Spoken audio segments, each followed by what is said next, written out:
সুন্দর পিঠা হয়েছে। এটা কি ভাপা পিঠা, সুন্দর হয়েছে ভাপা পিঠা। লাইভ চলছে ভাপা পিঠা।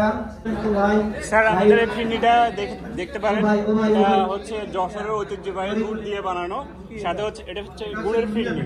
আচ্ছা, ফিরনি নারকেল ময়দা অনেক সুন্দর। আসলে এটা কিছু এলোকেশি পিঠা। এটা কোথা থেকে আসছে ভাই একটু বলেন?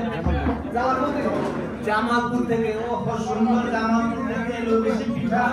এটা হচ্ছে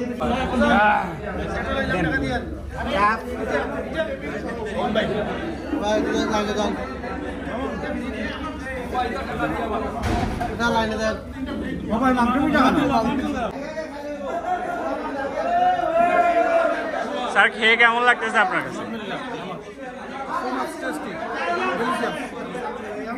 Delicious food.